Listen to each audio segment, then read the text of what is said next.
Welcome to Better Sex, where you get the information and inspiration to create and enjoy your best possible sex life. Join your host, sex therapist Jessa Zimmerman, as she brings you expert guests, helpful tips, knowledge, and strategies to improve your intimate relationships.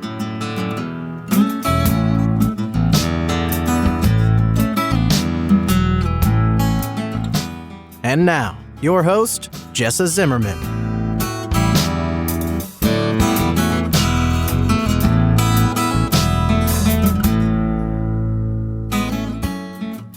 Hey, this is Jessa. Welcome back to another episode of the Better Sex Podcast. So glad you're here. Before I jump in, though, to today's episode, I just want to take a pause and a breath because I've been working so hard on my new project, the Desire Spa, which if you are a woman struggling with little to no libido and it's affecting your relationship, this is the online course that's really geared towards helping you want sex again. So, you can feel as close and connected to your partner as you want to feel. And while I've been working with couples on this for quite a long time, it's kind of a new focus to single out women and put them in a place that's safe and supportive and nurturing. That's why I call it a spa, to really explore this and transform their sex life. So I've been working on this project now for months, and I think by the time this podcast out, this will already be live in the world. So I'm taking a breath for myself and a little bit of a pat on the back for getting all this done. And I'm so excited about it. And I hope if this applies to you or if you know somebody, send them over to thedesirespa.com and check it out. So today, talking to Searah Deysach, and she works at Early to Bed, which is a sex toy shop in Chicago. So we are talking about the wide world of sex toys, the different kinds there are, the reasons people use them.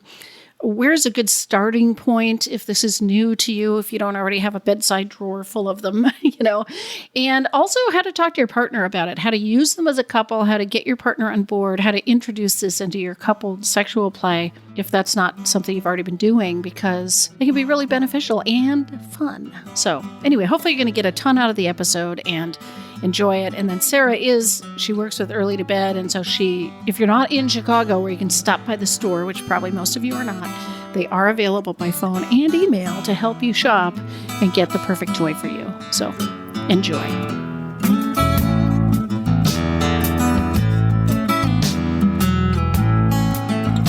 And before we start the show today, it is sponsored by Intimacy with Ease. It's a method to help otherwise happy couples achieve a sex life that is easy and fun for both of them, so that you can actually just enjoy your sex life with zero stress. For more information, if you want to watch a brief little training video that's available, all of that, go to intimacywithease.com.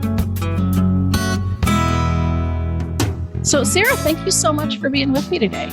It is my pleasure. Thank you for having me. So we're talking about the wonderful wide world of sex toys, right? Yes, my favorite topic. And there's sort of a lot to think about, but maybe we could just sort of start with why sex toys. Like I remember when I was getting my sex therapy training, we didn't even use the word toy because it makes it sound like only play. Somehow it's frivolous. We called it aids to sexual pleasure. But anyway, maybe you could elaborate on some of the reasons these exist and why people might seek them out. Absolutely. I mean, I think on the most basic level, these items exist to enhance people's sex lives, right? I think that for some people, they have maybe more therapeutic uses or they're tools to solve a problem. But for a lot of people, and I would say on my non-scientific, methodology, that the majority of the people who are using what we call sex toys are using them just for fun, to make sex more fun. And it's interesting because the word sex toy, I feel like it's got a bad rap all of a sudden. There's a lot of marketing now where people are like, this is not a vibrator. This is a wellness item, or this is a something else. And that's fine, but I think that calling it sex toy or vibrator or whatever, it doesn't, first of all, change anything. But also I think that I like to talk about them as toys, as play, as pleasure items, as something to be fun, as opposed to making them these more serious. And sometimes they're serious and they're used for more serious reasons. But I think that I kind of bristle at the stigma that is kind of coming out now about something being called a vibrator or sex toy, because I feel like it's all the great words and they're very descriptive. Well, yeah, and it's almost like, pleasure is not a good enough reason. Like it's just so Right. dismissive of pleasure. Like that wouldn't be enough reason to go buy something at the store. I know. Well, and I get that, we're all about interrupting things nowadays, and people want to like come up with a reason why their vibrator is somehow different than somebody else's vibrator. And I get that you're trying to reach new markets, but I feel like as an old person in the industry, I'm kind of like, these are vibrators and they're good and there's nothing wrong with them. We don't need to interrupt this market. We just need to make better ones and keep making more of them. So I don't know if you know the answer to this, and it's fine if you don't, but do you think some of this is because I have the idea that in some states it's still illegal? I don't know if it's illegal to have these or buy these, but maybe to market these. Like I live in Seattle, right? I'm in like the liberal pocket of the world. So I don't know, but aren't there still states that have some restrictions about this stuff too? there are. I mean, I haven't checked them lately, but there are definitely states that have rules against how many you can own or selling them. But I think that those are old laws. And I think that this new marketing is more about just trying to have a new spin on the same thing and trying to make them seem more acceptable, which is fine. Like if calling it a wellness item gets it in someone's hand, great. If that's what you need. Also, we're seeing them sold now at a wider range of retailers. So you're seeing them sold at like Nordstrom's, and they're going to not call it a vibrator. So I think that that's also, it's like to make them more acceptable in a wider range of retail spaces, which is great. It's sometimes it's rough on us sex toy retailers, but I think the more people see these as a normal part of a healthy sex life, the better it is for everybody. But it is interesting that I don't know how many, at one point it was 28 states that still had laws against sex toys, which is just, you got nothing better to do. I mean, yeah, don't even get us started, right? Yeah, right. So are there categories of sex toys? Are there I don't know, the way you organize your store, are there certain categories? And what's an easy way to sort of talk about the variety of things that are available to people? I know there's probably everything under the sun, but if you're going to cover the most common, the most popular ones. Well, we like to talk about them as sort of what they are. There's a history in this industry of genderizing all of these very much, if that is a word, like toys for her and toys for him and toys for couples. And that is sounds very archaic to me and very limiting. I mean, the fact of the matter is that a vibrator, whether it's made and marketed for, female genitalia or whatever, it can be used in so many different ways. So we just sort of talk about, we have vibrators, we have dildos, we have toys for penises. That's a pretty specific, there's not a lot of flexibility with most of those. Yeah. Toys for butts. And so we kind of just, instead of having it be too rigid, we like to, and of course there's toys that cross over within the categories. But I would say, of course, the number one category that we all know about that we sell is vibrators. And that encompasses as well vibrating dildos and vibrating butt plugs, but basically things that turn on, because that's the one thing humans can't do. So that is kind of one of the many things. But what percentage of the sales are vibrators? I mean, roughly, is it half or 3/4 or at least half? Okay. At least half. I mean, we do a lot at Early to Bed. We do a lot of like gender expression gear and things that kind of are a little bit outside the realm of sex toys. And so it's hard to but if we're talking from the sex toys that we sell, it's definitely more than half. And that's what most people think of when they think of a sex toy. They think of something that turns on. And I think that that's also a real entry level thing for lots of people, because you can get a cute little vibrator that looks like lipstick, or you can get something, you can get something that doesn't feel intimidating. Whereas some of the other products can be like second level or, your sophomore purchase. So what is a good, I don't know, like in my own practice, plenty of people have a vibrator or they've got some sort of sex toys, but I still run into people who have never used one. Never had one. It's often as part of our conversation. Do you have a recommendation for where somebody starts? It's interesting to me. There is still a lot of stigma on these products. I think that it's a long history of these being considered somehow only for people of a certain type, or only for, single people, or, there's a lot of, and they're only, for so long, they're only sold in stores that were kind of sleazy, for lack of a better word. Right. And so I think that there is stigma on it. So it is hard for a lot of people, I think, to like cross the threshold, whether physically or metaphorically, into purchasing their first sex toy. But there's a lot of really, a lot of sex toys that are very nondescript, very discreet, either in the sense that, like, I love a wand style vibrator, like what used to be called the Hitachi magic wand. Now we just call it the magic wand because Hitachi doesn't want their name associated with it. But it's a back massager, basically, right? But it is a versatile, powerful thing that if your cleaning person finds it or whatever, you can just be like, oh yeah, I have a sore back. I think those are a great intro because they can be used on many different body parts. They can, including sore necks and backs. Right. But there's also really little ones that look like, we call them like bullet style vibrators, which is a kind of aggressive word I don't love, but whatever, that are tiny and that you can integrate them into your partner sex really easily. You can tote them around with you really easily. They're light and easy to use. And I think those are also a good intro for people because it doesn't feel like a huge piece of equipment. Right. Which sometimes that's people's fear, is that, oh, it's going to mess up our whole thing because it's going to be this big interruption into our sex life. But it doesn't have to be. Yeah. Okay. I guess I want to ask about shopping for these. Like what, I suppose you can just go online and order things, or you can go into a shop. Do you have feelings about where people do this? And what are the benefits of actually showing up live in a shop and talking to people that are educated about this and knowledgeable? And well, I was going to say, I'm very prejudiced to the idea of going into a sex toy store. And they're not accessible to everybody. And I totally get that. And they can be intimidating. But I think that these items, because they're so personal, because there is this sort of stigma, a lot of times if people, they just buy the first one they see, or they buy the one that's the most accessible, and it ends up not being what they were really looking for.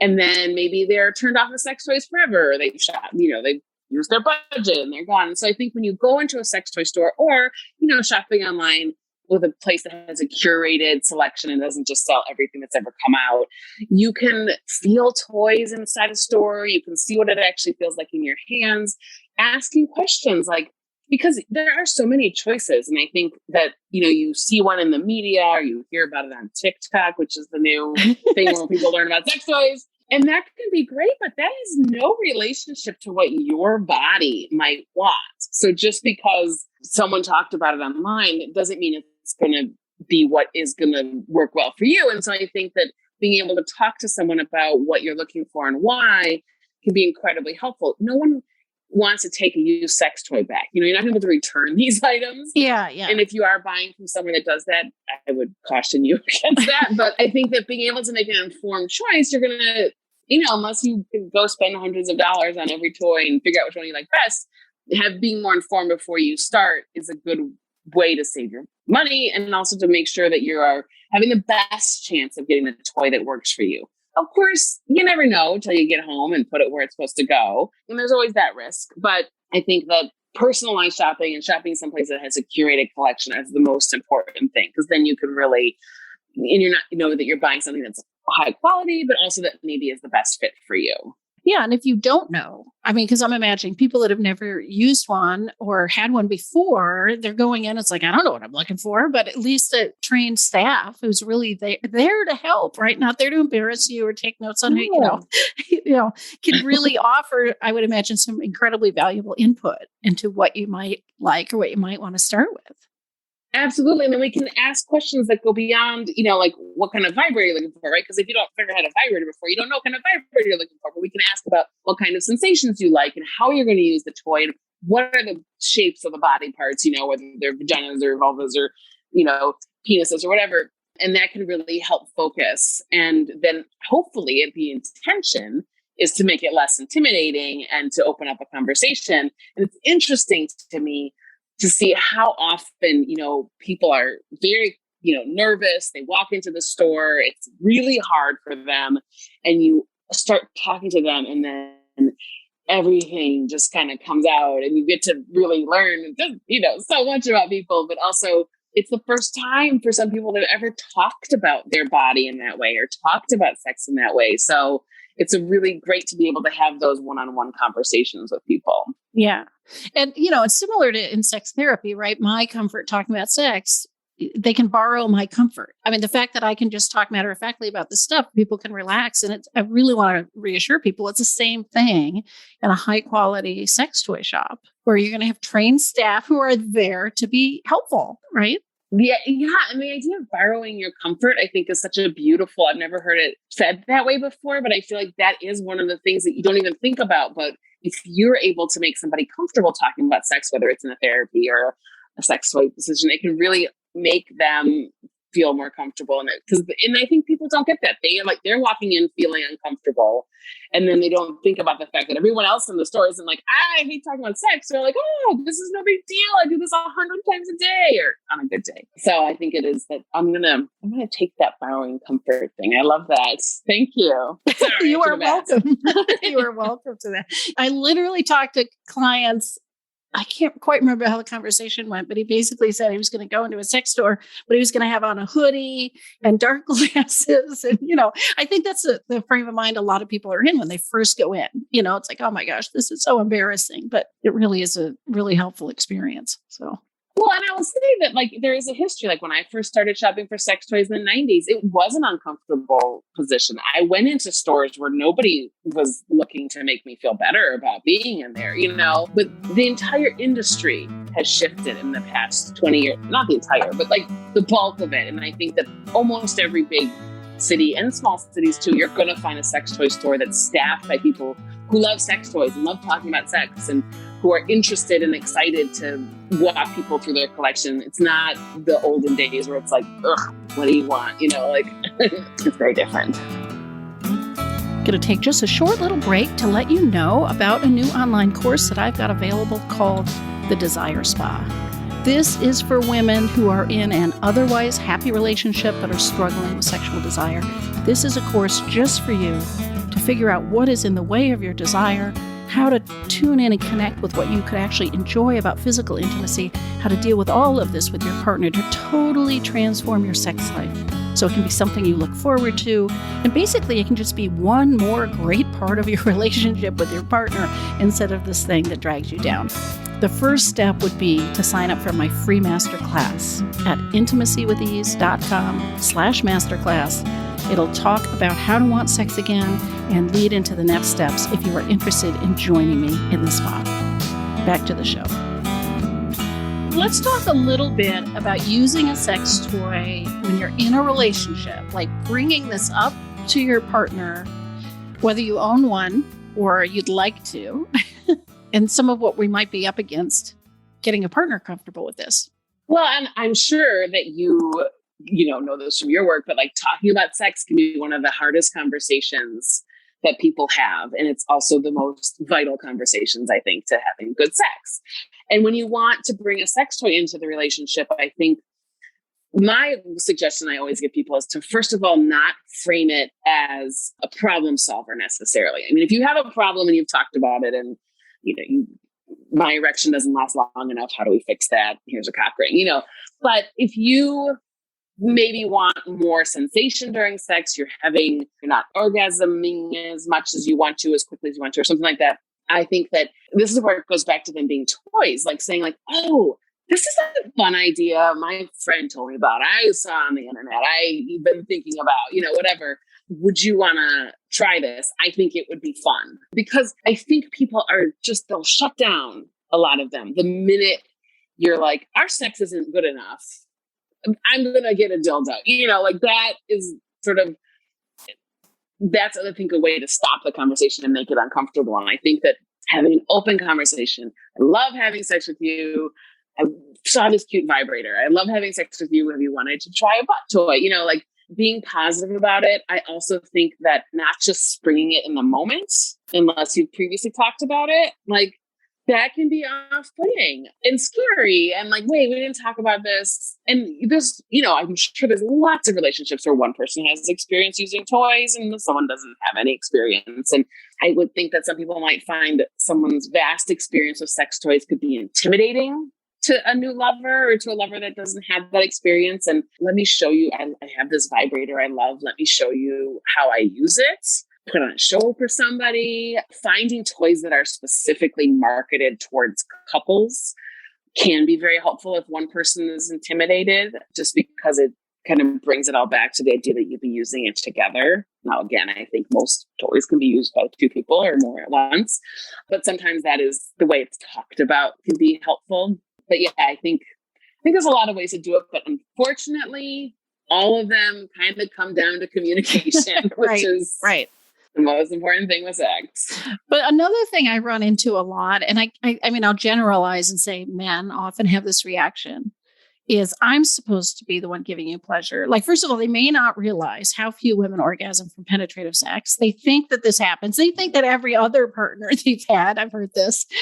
And I really think there's such a burden on them when they believe they're supposed to create this orgasm. And if their partner wants a vibrator or needs a vibrator, somehow it's, I don't know, emasculating or something to them sometimes. Like, they really feel bad about it. They think, wait, you're just sort of addicted to this thing. And so I can't give you pleasure. Absolutely. And I think that we've done such a disservice, particularly like cisgendered heterosexual couples, where we do talk about, like, we don't talk enough about how external clitoral stimulation is something that most people need in order to have an orgasm. Freud and his, I'm sorry, but stupid, mature and immature. Right. Even if people don't know that, they don't know that Freud had that whole thing, that has permeated our society in this like deep way. Like, it is 2021 and we're still reassuring people who have clitorises that it's okay that they're stimulated in order to have an orgasm. Like, what? Why are we talking about this? And so I get it.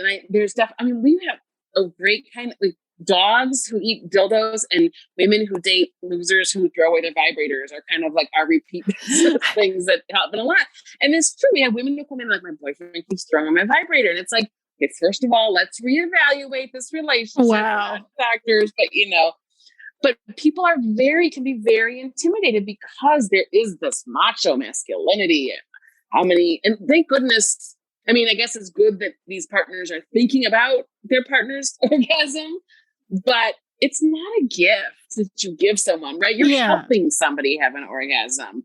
And it's possible that your tongue or your penis or your whatever you're using just doesn't have the right sensation.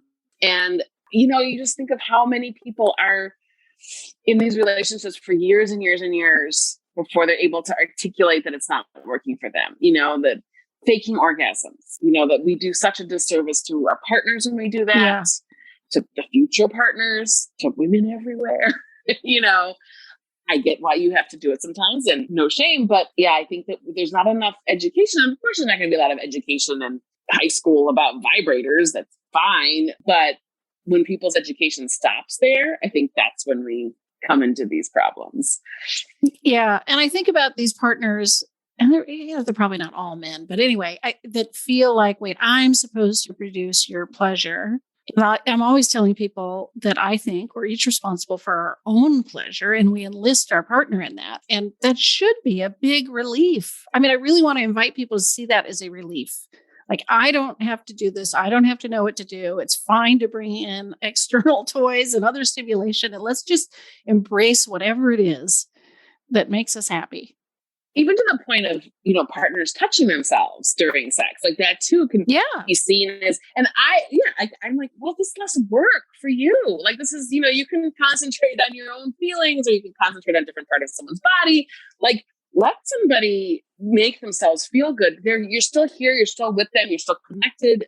You can be, whatever. And I think that there is this archetype of what sex is supposed to be that we really have a hard time shaking off. It's better than it used to be. There's so many more people who are using sex toys and asserting themselves sexually and getting what they need, but I feel like we still have a long way to go.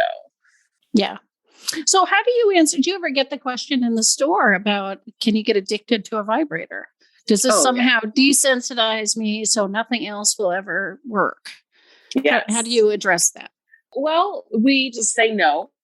I mean, the truth is, so there's never been a study that I have seen that has ever shown or proven or even implied that a commercially available sex toy can get you addicted or ruin your clitoris in particular. People are worried, like no one's worried about where a penis is going. People are worried about people's clitorises. So I think that no is the easy answer. But then also it is true that if you have a hard time achieving an orgasm, you start using a vibrator, orgasms come more quickly, more easily, are more powerful, have more sensation. You aren't necessarily addicted, but then that's what your bar gets set higher. Yeah. There are also people who, like, let's say you're with a partner, you can come from oral sex, you don't have a partner for a while, you start using your vibrator, then maybe having an orgasm from oral sex alone it's harder to achieve. Your standards have kind of changed. We do recommend that, you can take a break from your vibrator. You take a 2-week break is like sort of the industry standard. I don't really know where that came from, and then your body might be more responsive.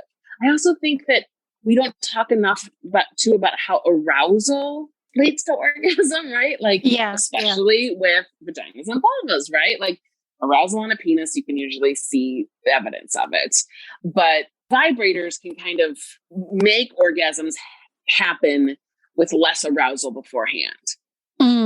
I think manually you need a lot more arousal because you're less intense. But lots of people who use a vibrator and have an orgasm in 2 minutes by themselves, if they're having sex with somebody else, they can have an orgasm from a different type of stimulation if they're aroused, if their body's turned on, if they're exploring the whole thing. So I think it's an anti-sex, usually an idea a man came up with, that these are harmful to people's bodies. I think the worst that can happen is you get used to it.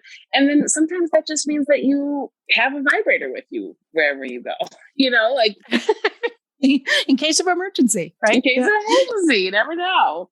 Right. I wanted to wrap up by asking you if you had one toy. I think you wrote down on the questions, if your desert island pick. Oh, a right? desert pick. Yeah. Well, I assume a desert island has an outlet. Okay, right. Yeah. I was like, oh, that's a really bad idea. They used to make a hand crank vibrator, which would have been the desert island pick, but surprisingly, they don't make that anymore because it was a lot of work. I mean, I have to go back to a wand style vibrator. I think because it has such versatility, and like the original magic wands, they last 20 years if you take care of them. They're such a good, powerful, again, versatile thing. And so, everybody's different, but my desert island pick would definitely be an original magic wand. But I would hope that I could bring my whole case with me of everything that I have. Right. It's going to be a long time on the desert. Yeah, exactly. So where can people find you to talk a little bit about the shop and where people can maybe find you online? Sure. In Chicago, we're on the north side at 5044 North Clark Street. We're open 7 days a week, and we have a very friendly, welcoming store. All adults are welcome, and we love to help people in person. But online, you can find us at earlytobed.com. It's early2bed.com. We have a super cute Instagram at earlytobed. Basically, if you Google us, you can find us all kinds of ways. And we're also always love to help people over the phone or via email if they have questions and they can't come in. We certainly, even if you're not in the Chicagoland area or you can't make it to the store, we want to walk you through your purchase and help you find the thing that's going to make your sex life even better than it already is. Great. Well, thank you so much for being with me today. Oh, it's my pleasure. Thank you.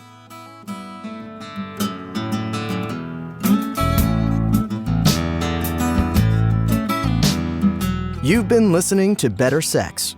Please visit our website, bettersexpodcast.com, for show notes and additional episodes.